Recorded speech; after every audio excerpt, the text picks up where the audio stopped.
Welcome to this week at Gridiron Icon. It has been a busy week, lots to unpack in the football world.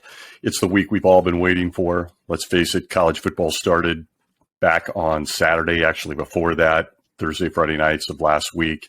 Friday Night Lights is back at the high school level as high school teams are firing up. And now this week, we have the official NFL kickoff. Couldn't be more excited for the 2021-2022 season, and it is finally here. In fact, people are probably very busy this week, either stockpiling the goodies or getting ready and doing those last-second fantasy football drafts, which is probably pretty likely. I have one myself later tonight. So this is the week we've all been waiting for. The NFL is back, and again, what an incredible week it's been. Over the last 8 to 9 days, we've seen a lot of cuts, a lot of available free agents, and that's what we want to focus on this week, is just taking a look just about 2 days at the time of this recording prior to kickoff Thursday night with the Dallas Cowboys and the Tampa Bay Buccaneers. Should I say the Super Bowl champion Tampa Bay Buccaneers? Give them their dues, and that's Thursday night. But there's been a lot that's been happening, of course, most especially the roster cuts, and there were some shockers. And let's just start there this week. Probably the one that absolutely blew everyone away were the New England Patriots cutting Cam Newton. I don't think anybody saw that coming, although in hindsight, as you kind of look back on it, particularly in terms of the locker room and the team culture when you're bringing in a rookie quarterback, it starts to make sense as to why they may have let Cam go and not kept him as a backup. But still a shock. We're talking about a guy that was an NFL most valuable player just a few years back, played in a Super Bowl, albeit not very well. It almost seems, when you think about it, that Cam was never the same after that play where Von Miller destroyed him, knocked the ball loose. It's almost like things were just never quite the same for Cam Newton in Carolina or even in New England, as he really struggled last year with the Patriots. But still, I don't think anybody saw that Cam Newton was going to be out of a job going into kickoff Thursday night. And at the time of this recording, that is the case. Cam Newton is a free agent. The New England Patriots have handed the starting job over to Mac Jones, their first-round draft pick, a guy that slid, and there was a lot of rumors around him at the NFL draft, particularly with the 49ers, and a guy that has looked really good in the NFL preseason. In 15 series, Mac Jones went 36 of 52 for 389 yards and a touchdown, no interceptions. Those are real nice numbers, even for the preseason, when you consider this kid as a rookie.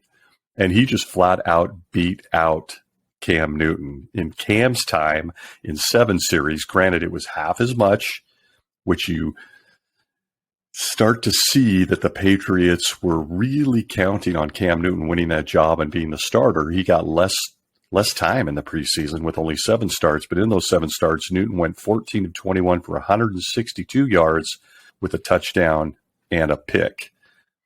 But along the way, as is always seems to be the case with Cam Newton over the last few years, there's a little bit of controversy. There's the COVID situation where he was traveling and felt he could be tested wherever he was. That is not the case according to NFL rules, and he missed time. And it opened the door for Mac Jones, a guy that a lot of people had really just dumped into the stereotypical Alabama Crimson Tide quarterback category. And again, let's all take a wait and see. Let's not start sizing up the gold jacket yet, but he has looked very, very good in preseason, and like a kid and a player that has taken command of that Josh Daniels offense. And for Belichick to move on from a veteran and a former NFL MVP and hand the reins to his team to a rookie quarterback says something. And this week there was a lot of chatter, a lot of rumors that Mac Jones had mastered the playbook in New England, or that he was on his way to mastering the playbook, and Cam Newton had not. In fact, former players were coming out and saying that Mac Jones was literally teaching Cam Newton the playbook, which, if true, and again, let's underline if, although it comes from reliable sources, former Patriots linebacker and player, that's still shocking. And it certainly shines a light, if you will, on why they may have moved off of Cam Newton moving into this season, coupled with the play in the preseason, coupled with the Cam's lack of availability due to the COVID situation. It opened the door for Mac Jones. Mind blower. Absolute mind blower. Cam Newton is out of work. So it really begs the question going into this season if Cam Newton's career is over at this point, or it's certainly at a crossroads. It's not where it was during his MVP years in Carolina during the Super Bowl season. He's definitely at a crossroads in his career, but you have to wonder, where does the career go at this point? Is he looking at being a backup on several teams? Is his career over? It's well documented that Cam Newton has interests outside of football. He's a big fashion guy. We've all seen the press conferences with the high-end fashion looks that are unlike anybody else's. Does this spell the end for Cam? Does he want to play football? Reports last year were that he was in fantastic shape, that he'd been working hard at the craft. But now you're starting to hear rumors that he didn't know the playbook and he was beat out by a rookie. He was beat out by a rookie in New England, a kid that has not taken a snap in the NFL outside of preseason. So it really does, or it's reasonable rather, to ask the question if Cam Newton has seen his last time as a starter in the NFL, if this moves him into more of that career backup type role where he goes to a team as a backup or he bounces around to several teams as a backup. Does he sit it out and wait for a quarterback injury in the first few weeks of the season? And really, if so, where would we see Cam Newton landing if there was interest? I took a stab at some places that I think may have an interest in Cam Newton. But to be candid, it's primarily in a backup role. As a starter, those positions just don't exist. 32 teams, despite the famous quote he had in the offseason that he doesn't think there's 32 better quarterbacks in the NFL than him, which may or may not be valid if you start to click down each roster. Nonetheless, the perennial or all-time GOAT, if you will, at coach, as many people feel, arguably, allegedly, did not think that he was the guy to run his team this year. So where are some possibilities for Cam Newton? And what is the likelihood that he'd be a starter? I say nil. I'm looking at some of these rosters, and I took a closer look at some of the teams that may have an interest in him, but almost exclusively at a backup role or in the event of an injury. I immediately ruled out the Washington football team under Coach Rivera. He had a shot at Cam when he went over there at head coach to bring him in as his quarterback, and he declined. I don't think the Washington football team, despite the fact that they've got Fitzpatrick and Taylor Heineke at backup, are an option for Cam Newton this season. I don't see it, not under Coach Rivera. So I immediately crossed them off my list. A team in that division, the NFC East, however, I think you could make a strong argument for Cam Newton as a good or better option at backup quarterback, and that team is the Dallas Cowboys. Now, it's been well stated, we know Dak Prescott is coming off a very, very serious injury. He got paid. He secured the bag in the offseason. So we know that Dallas is, at least on paper, and lots of paper, have committed to him as their starting quarterback, their franchise quarterback for many years. But take a look at the roster behind him in the event Dak gets hurt. You're looking at Cooper Rush, who beat out Ben DiNucci and Gilbert Garrett for the backup job. And then over the past few days, they went out and picked up Will Grier, who was let go by Carolina. So you're literally looking at a quarterback room that features Dak Prescott, Cooper Rush, and Will Grier.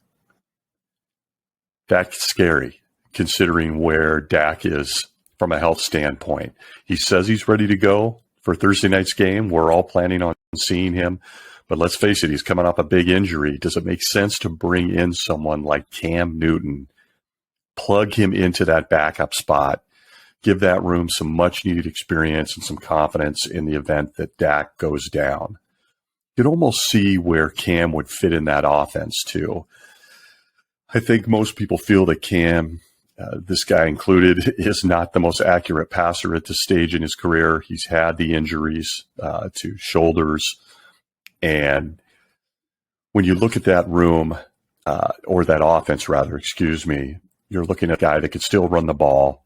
He's still very athletic. He is very, very far from inept at quarterback. Let's be honest. He ran the Patriots last year. He is a former MVP. But you could see him maybe in a backup role with the Dallas Cowboys in the event that Dak Prescott goes down. You've still got Zeke. You've got a really, really strong young wide receiving core in Dallas with Amari Cooper, CeeDee Lamb, Michael Gallup. So that offense, in the event that Dak goes down, and let's all pray that doesn't happen, nobody wants to see the Cowboys playing with backups. Whether you love them or you hate them, whether they're America's team or your team, we want the best of the best. So let's hope that doesn't happen for Dak, who's also a really good guy. But if it were, Cam Newton's available. And it seems to make sense for the Dallas Cowboys to pick up the phone and see what kind of interest or what it would take to bring Cam Newton in as a backup if he's willing to play in that role. And that's a big if. It's got to be a lot of humble pie to swallow when you go from a league MVP and the starter on the New England Patriots to no work, and the job offers you're getting at this point are in a backup role. But I think Cam might be ready for that. I think looking at him and some of the things he said, he's had his share of adversity. He's overcome it between car accidents and this COVID thing and being let go in Carolina. I think he may be a perfect fit for the Dallas Cowboys as their second string quarterback, and that is by far an upgrade over Cooper Rush and Will Grier. So if you're the Cowboys, pick up the phone. Cam Newton's available.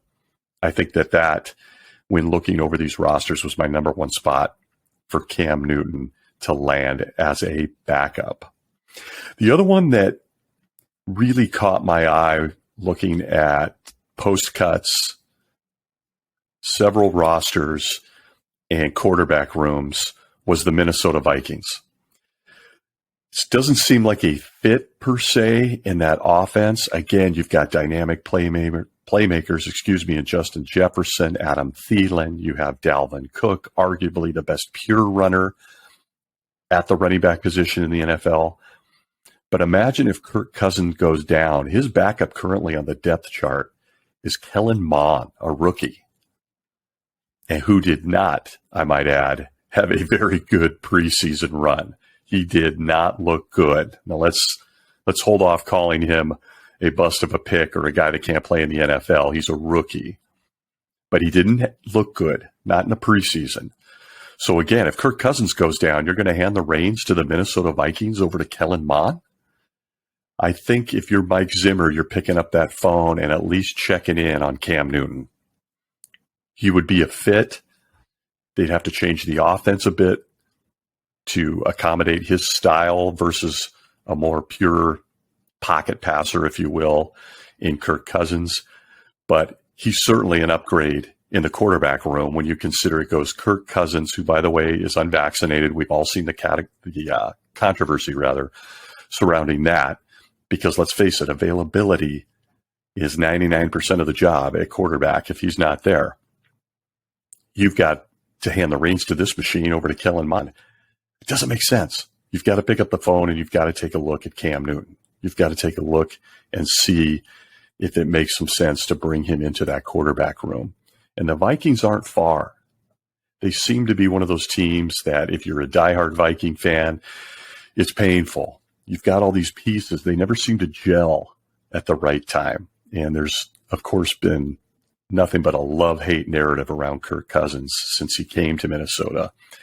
But again, if you're looking to upgrade your team and anything were to happen to Kirk, Cam Newton is certainly a good option as a backup, changing the offense up a bit. You've got a good veteran presence. You've got great skill players. I think that Mike Zimmer should jump on the phone. My first spot would be the Dallas Cowboys. My second spot would be the Minnesota Vikings. My next spot is almost goes without saying as a possible landing spot for Cam. I just don't know, based on the narrative surrounding this team and this organization right now, whether Cam would even remotely consider it. But you've got to take a look at the Houston Texans. Right now, Tyrod Taylor, who, by the way, is a talented guy, good leader, good teammate, but is he a franchise quarterback at this stage in his career? I think we know the answer to that, but he's slated on the depth chart as the starter. And, of course, Deshaun Watson is still the biggest enigma walking into this football season that we've seen in recent years. The legal problems are still very real. They're very unresolved. He is currently listed as the third string quarterback on the Houston Texans on their depth chart. So they clearly have no plans on playing him. The rumors have flown that they are waiting for the very best trade scenario or trade offer, one that includes 3 number 1 picks, which I think is complete insanity, even for Deshaun Watson at this stage, certainly with a bizarre, unresolved legal cloud hanging over his head. So now, if something happens to Tyrod Taylor, and might we add, it did when he was with the Chargers, when he went in to get a pain injection and punctured a lung, opening the way for this kid called Justin Herbert to become Rookie of the Year. So injuries can happen in the most bizarre of ways, but the Texans' quarterback room now consists of Tyrod Taylor as the starter, Davis Mills as a backup, and then you've got Deshaun Watson, who is clearly not going to play football this year, at least by the looks of it right now. Houston has been extremely quiet. He's not being made available to the press for obvious reasons, probably his lawyer being number one. But he's not going to play football, despite being one of the top 5 to 8 quarterbacks in the league, talent-wise, over the next few years. So you got Tyrod Taylor and you got Davis Mills. Pick up the phone and place a call to Cam Newton. You could see we're adding Cam Newton to that locker room, despite the fact that everybody already believes it's a bit dysfunctional with what's going on with Deshaun, is still an upgrade at the quarterback position to Davis Mills. And certainly it's a style that's somewhat similar to what Tyrod Taylor does in terms of athleticism. He moves well without the ball. He's got a powerful arm. He can keep plays alive with his feet. You got to believe the Houston Texans are doing their due diligence, and picking up the phone and taking a look at Cam Newton. He'd be an upgrade in that quarterback room, no matter how you size it up. So that would be my third spot. I came in with a dark horse looking at the QB rooms around the league as a fourth spot. And this is a team that I think is set to challenge in the AFC. I think we saw it last year. They fell short. But man, when you look at their weapons on offense, you could just see where somebody like Cam Newton could fit, again, as a backup, not as the starter. And that team is the Tennessee Titans. They have everything you'd need. They've got the running game with King Henry. They've got what I think is the biggest wide receiver room in the NFL with Brown, Josh Reynolds, who they picked up from the Rams, and then, of course, the guy we've all come to know as Julio, Mr. Jones. They almost look like a set of power forwards or an NBA starting lineup. That wide receiver room is big. Why not add a big backup quarterback in the event? And again, no one is hoping for this kind of stuff. But in the event that Ryan Tannehill goes down, he gets injured. Right now, the backup to Ryan Tannehill is Logan Woodside. No disrespect to Logan. We'd love to have him on and interview him and talk to him. But you can see that quarterback room is not deep, even with Logan and all that he's bringing to the table. Why not pick up the phone and look into Cam Newton if you're Mike Vrabel in Tennessee? It's at least worth a conversation. Ryan Tannehill isn't the youngest quarterback in the league anymore. He's also fairly mobile. We all know that he started as a receiver in college, moved to the quarterback position. He can run. God forbid he get hit or hurt. And then you've got to turn the reins over to that well-oiled machine in Tennessee, which was so close last year. It wasn't the offense that kept them out of a deeper run into the playoffs. It was really the defense, which they've addressed in the offseason. So if you're the Tennessee Titans organization, you want to pick up the phone and shoot a call to Cam Newton. What does it look like to bring him in as a backup quarterback in Tennessee? Make him part of that quarterback room. God forbid anything, again, happen to Tannehill because they're so close as a team. But if it did, you've got a big, strong, athletic, former MVP who, for the most part, is a blue-collar, athletic quarterback, not unlike Tannehill. Maybe not the best pure passer, but Cam Newton can move the ball. And man, if nothing else, you're looking at the Tennessee Titans thinking, man, you've got a starting five lineup for the NBA. They should do some charity events. Imagine Cam Newton, King Henry, Julio Jones, A.J. Brown, and Josh Reynolds. Good grief, man. That is a big set of skill position players. So Mike Vrabel, if you're listening, man, pick up the phone. Find out if Cam Newton wants to come in and back up Ryan Tannehill, add a little different element, maybe even mix him into that offense a little bit if he were to make it so. So we're officially on that play now. We're on the official Cam Newton watch. Where is he going to land? Or is he going to land? Again, maybe he's done with football. Would anybody be surprised if Cam Newton said, you know what, I've got a bunch of interests. I think I'm going to call it right here. I'm going to call it a day. But if not, there's some potential landing spots. So we're going to be watching this closely.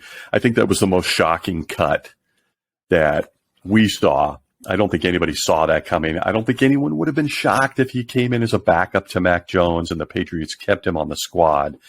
But to outright cut him was a little surprising until you get some hindsight. And then you realize, man, Cam Newton's personality is big.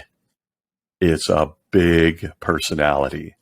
Having him in that locker room as a backup for a rookie, Belichick might have taken a look at that and said, yeah, I'm not going to go that route. We're going to start fresh. We're going to hit the post-Tom Brady reboot right here. And I think with some hindsight, that starts to make some sense. But there were some other surprising cuts, just switching gears here, taking a look at some other guys that really blew my mind in terms of cuts. The big one for me was Tyrell Crosby, the tackle from the Detroit Lions. Again, not so much that he was cut, not so much that he wasn't a starter, but that he was cut. I mean, he's a swing tackle. He's not without talent. He was a star at the University of Oregon, picked in the 5th round in 2018. He started 11 games at right tackle for the Lions last season. And it just seems strange that the Lions would outright cut him. Even stranger that he hasn't found a team at the time of this recording when we're in a league that's so offensive line hungry right now in terms of talent. It gets even weirder when you take a look at the preseason that Penei Sewell has had for the Detroit Lions. He has not had a great start at the right tackle position for the Lions during the games that he's played.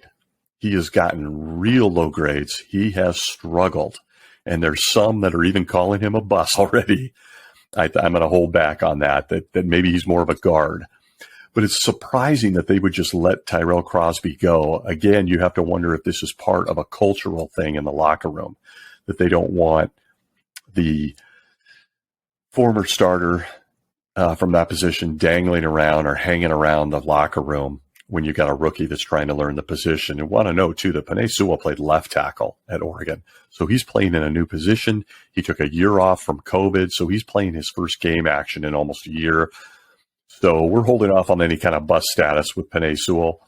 But even more surprising that you've got a guy with experience and a guy who came from the same college, and you just cut him loose, send him out to the waiver wire in Tyrell Crosby. So taking a close look at that was a surprising cut for me.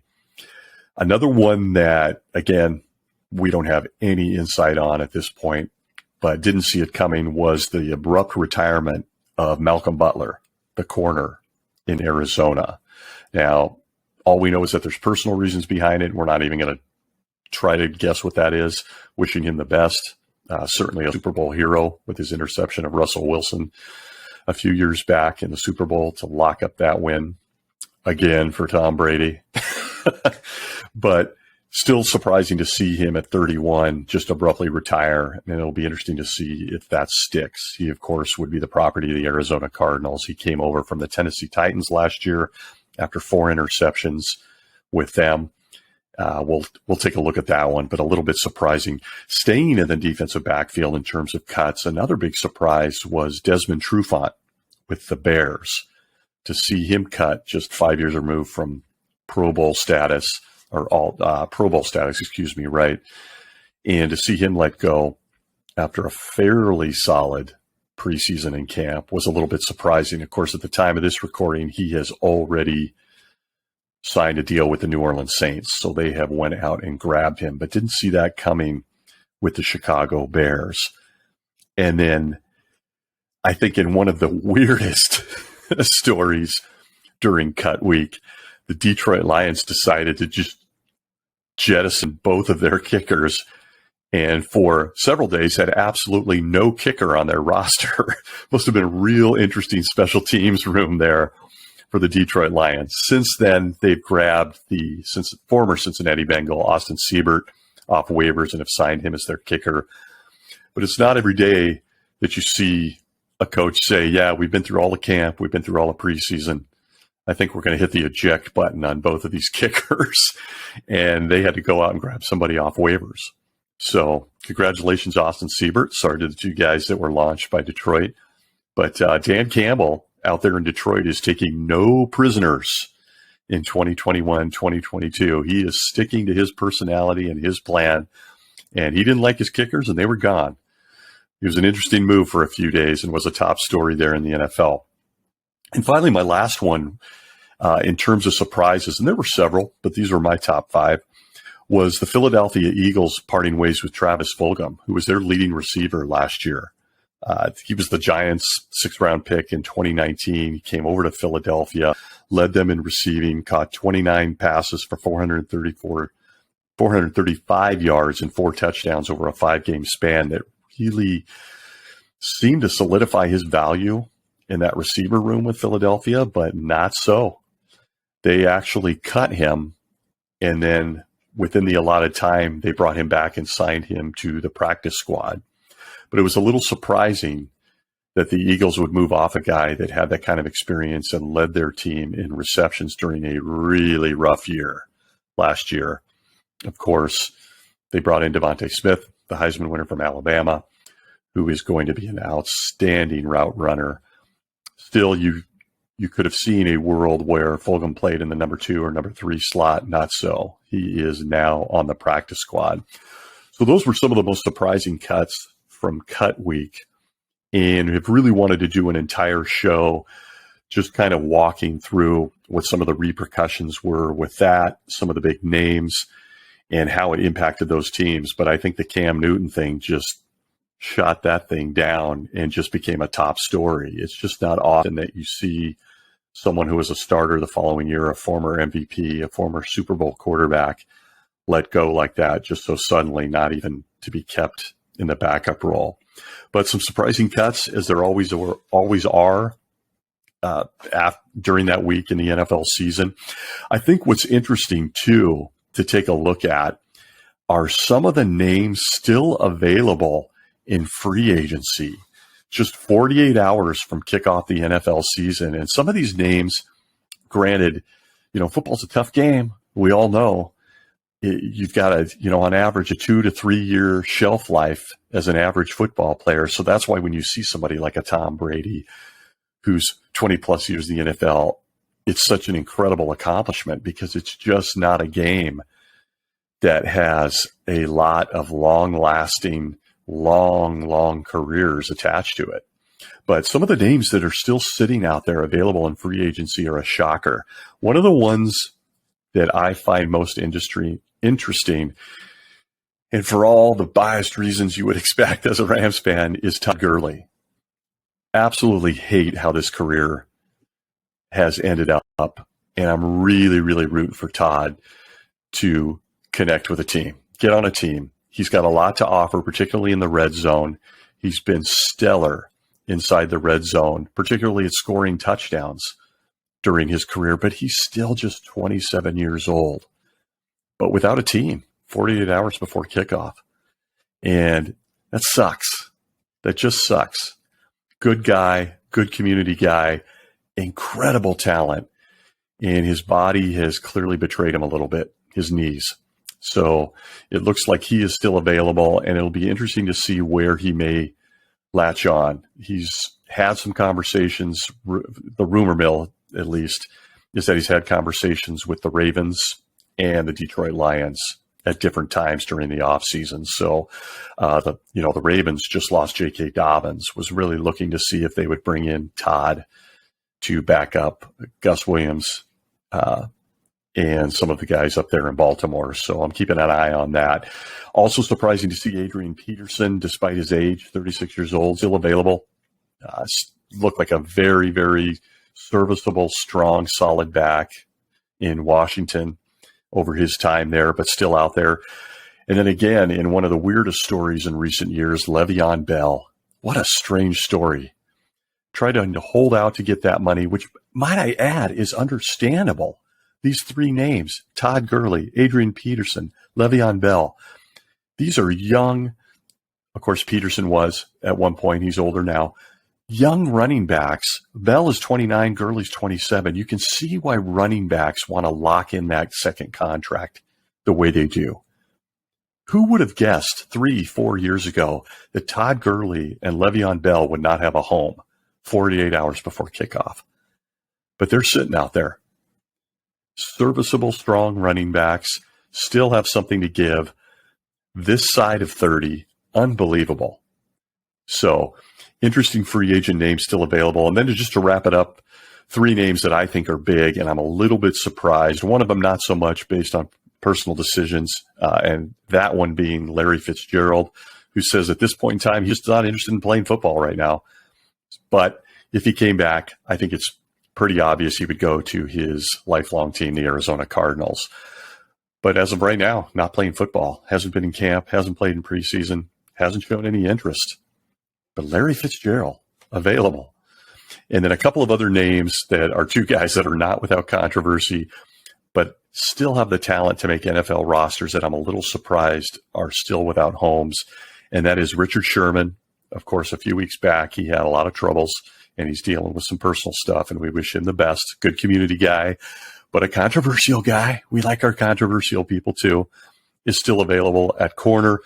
And then a guy that I'm a little surprised in this league, especially when you look at several teams that's still sitting out there, is Golden Tate, the wide receiver, last with the Detroit Lions. And really interesting in Detroit, it might tell you something that they don't have the strongest wide receiver room right now for Jared Goff, but Golden Tate is not part of their team. He has openly stated that he's hoping to land somewhere like the Colts or the LA Rams, which, man, that would be a crazy story considering him and Jalen Ramsey do not get along and are related by children. And in the past have gotten into straight out brawls at midfield. So I'm really shocked Golden Tate wants to go there, other than the fact that he'd like to reunite with Matt Stafford. So those are some big names. There's other ones. Olivier Vernon on the defensive side, although he's coming off the Achilles, is out there at 30 years old, came up with 9 sacks in his last full-time action. So there are some big names still available, including several offensive linemen. Mitchell Schwartz coming off an injury, Russell Okung. So in a league that's desperate for offensive linemen, it's a little surprising to see they haven't latched on. So be watching for that over the next few weeks. But that's really the biggest news over the last week as we gear up for last-second fantasy football drafts and a kickoff with Tom Brady and Dak Prescott that I think all of us cannot wait to see. We certainly want to see Dak get back to full health. We want to see if the Buccaneers can make another run. I mean, it's scary to think that they haven't even been together. But now a full year, they've won a Super Bowl without the kind of chemistry that 2 to 3 seasons together can bring. So really fun stuff to look forward to Thursday night. But taking a look at the Cam Newton story, taking a look at some of the surprising cuts, and taking a look at some of the available free agent names, let us know what you think. What do you think of these cuts? Was there a cut that really shocked you? Tell us. You can follow us at gridironicon.com, on Instagram at gridiron_icon, and at Twitter at icongridiron. So let us know what you think. We want to get some friction going. Let's get some arguments. We're at the end of the bar. The season is here. Let's talk some football. Thanks for following me, I should say, on this solo episode of Gridiron Icon. We'll be back to interviews sooner than later. But folks, kickoff is here. Enjoy the game Thursday night. We'll be back with some other late-breaking news regarding the podcast, guests, and other big prizes forthcoming.